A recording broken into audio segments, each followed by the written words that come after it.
Oh, hello there, YouTubers! Let's talk about Abathur's closed beta update. I'll be talking a lot about his talents and I'll give you a short overview of his ultimates. But first of all, as you mentioned, his skill icons have changed. As for me, for the best. What about his talents? He changed a lot, and as for me, he became much more supportive. I used to play a locus focus build, improving my locuses.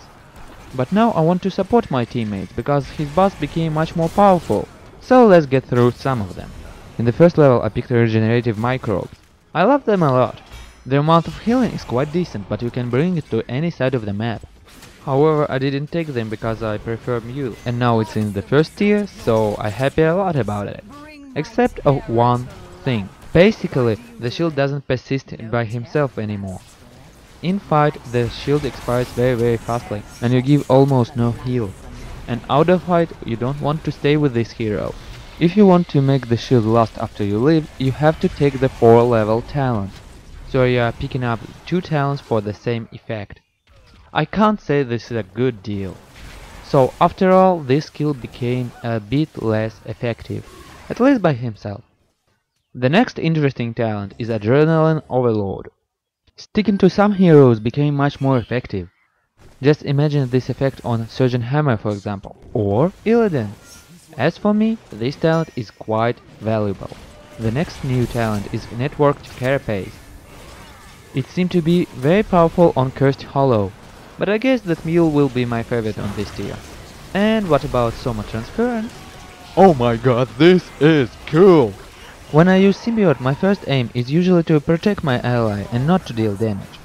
And sometimes this skill allows me to double or triple my healing.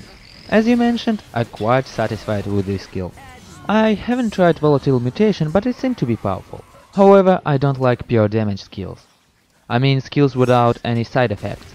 So I continued to control my enemy's movement speed. The 20 level tier has changed a lot. Now some of his talents allows Abathur to double his results. And yeah, there is no stupid blink like before. Locust Nest should be very powerful on Locust Focus build, while on my build, Hive Mind was perfect. So let's stop talking about his talents. The last topic is about his ultimate, I mean his heroic abilities of course. Now, like any hero, he can choose from 2 ultimates. Ultimate Evolution changed. Cooldown decreased to 80 seconds, and he can't use heroic abilities of the clone anymore. Do I like it? Certainly not. But with the 20 level talent, the target gets an Annihilated Shield, which pleases me a bit.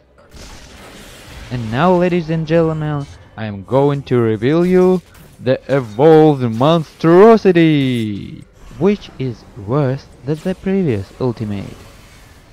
With Ultimate Evolution I could copy an allied Nova and do better than she did, but Evolved Monstrosity allows you to make a big locus, but without your control it dies as fast as big it looks. But if you control it, you don't actually support your teammate, but with your help it does a nice push.